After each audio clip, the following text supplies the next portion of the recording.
Welcome again to my channel Adobong Briton. This is Nurse Haji. Today I want to show you the new COVID testing kit that was provided to us by the hospital. And this is called the Innova SARS-CoV-2 antigen rapid qualitative test. Okay. So this is a new box. We're required to do a swab twice a week. Mostly these are designed for asymptomatic screening for staff. Okay, so yeah, let's check the box. Right, so as you can see here, guys, we have to check this expiry date. 2022 of April. Okay, so that's still in date. Okay, I've got the seal in here. Open the seal.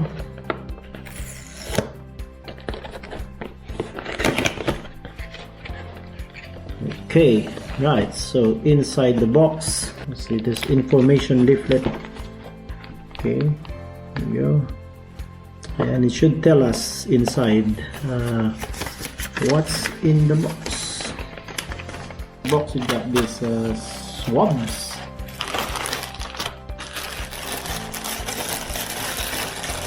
We got this one, extraction tube. Okay, so just put it in there, and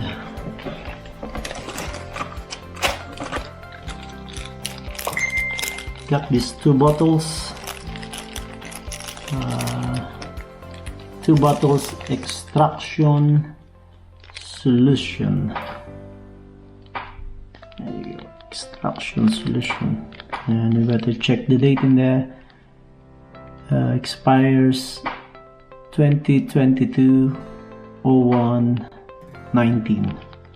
Okay, so that's still in date. And we got this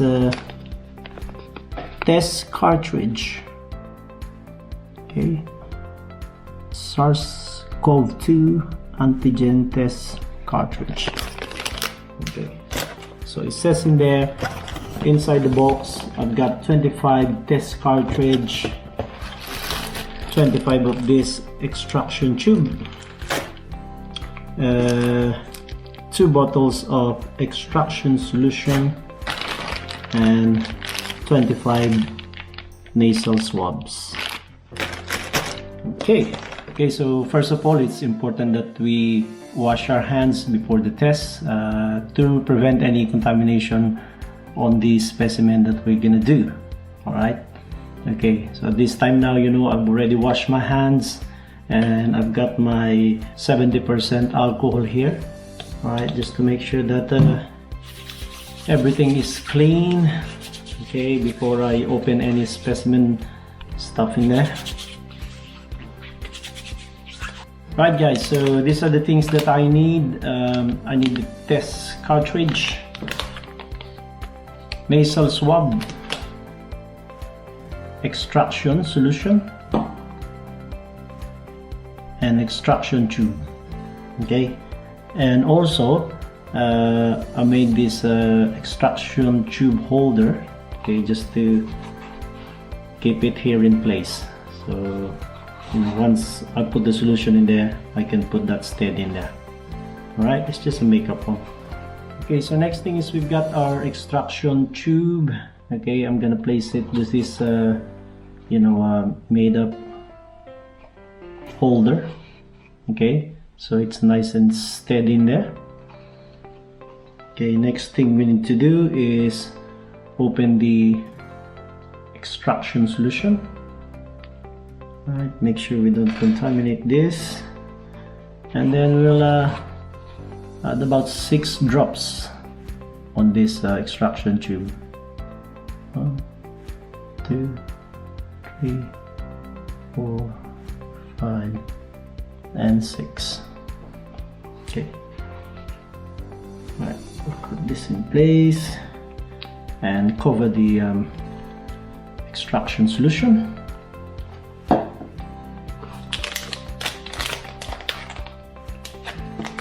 Now, next thing is we're going to open this test cartridge.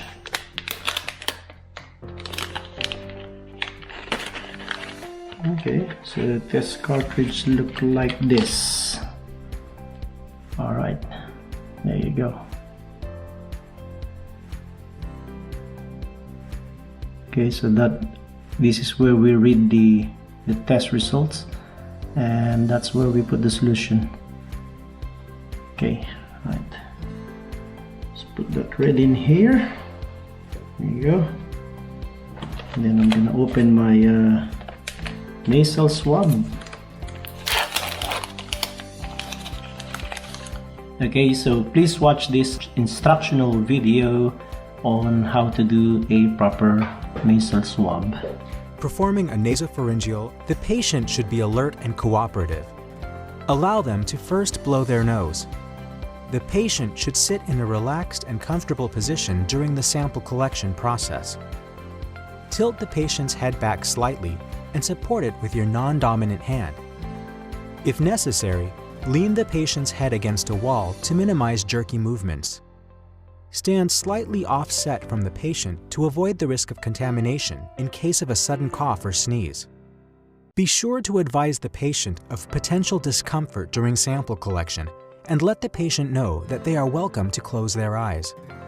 Sample collection should only be completed using sterile swabs made from artificial cotton with flexible plastic shafts. Calcium alginate swabs or swabs with wooden shafts must not be used. These materials can inactivate viral particles or inhibit PCR tests. Furthermore, wooden shafts are more likely to cause patient injury. Hold the swab like a pen between the thumb, index, and middle fingers. Maintain a loose grip that allows the swab to accommodate any resistance encountered during sample collection to reduce the risk of injury. Avoid using the following hand position during sample collection. Start by inserting the swab horizontally into the left or right nostril. Carefully advance the swab while maintaining a course that is close to both the septum and the floor of the nose, parallel to the palate. Do not advance the swab upwards, but instead straight back until resistance is felt as the swab reaches the posterior nasopharynx. When collecting samples from an adult patient, this corresponds to a travel distance of approximately 5 to 6 centimeters or 2 inches. Leave the swab at this depth for a few seconds while gently wiping the wall by twisting the swab shaft. Slowly and gently remove the swab.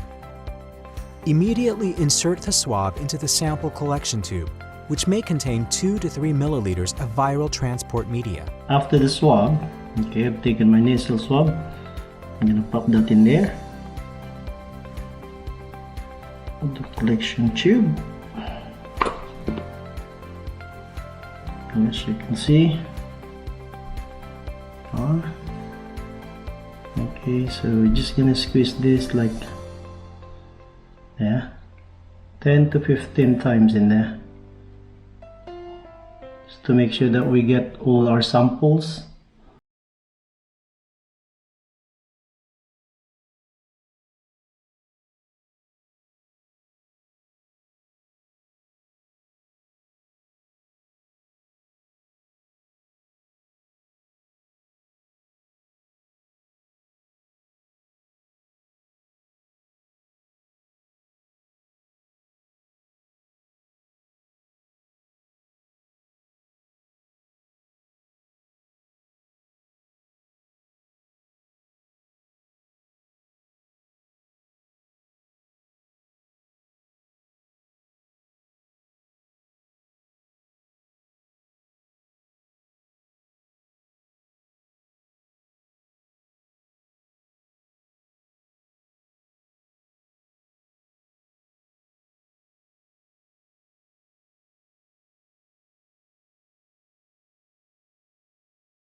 Cartridge. Okay, I'm gonna put the sample here on the there, S on the sample bit. Okay, so just gonna drop in there. I'm gonna drop generous amount, okay, just to make sure we got enough sample. Okay, there you go. As you can see, it's going up in there. I think that should be enough.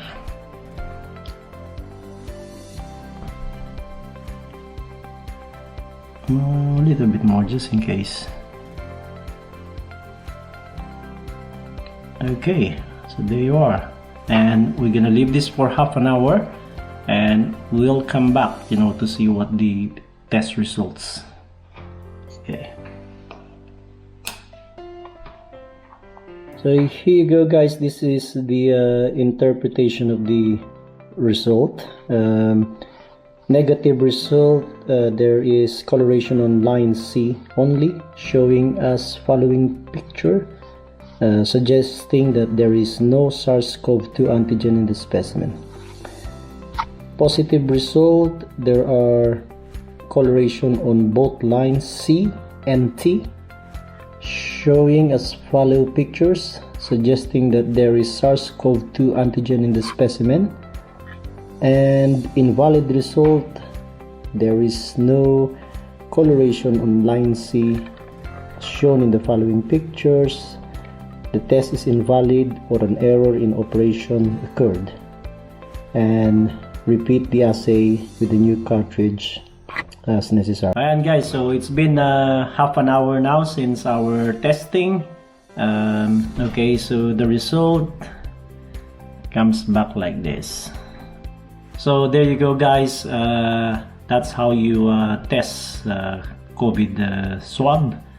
And luckily my result today is negative, so it means I'm okay to go to work tonight, and you know, I'm safe to work in the hospital. So to all of you guys out there, you know, just follow the rules, you know, always wear your face mask, wash your hands, and keep your 2 meters distance, and always stay safe. Okay, right, until next time, see you again, bye.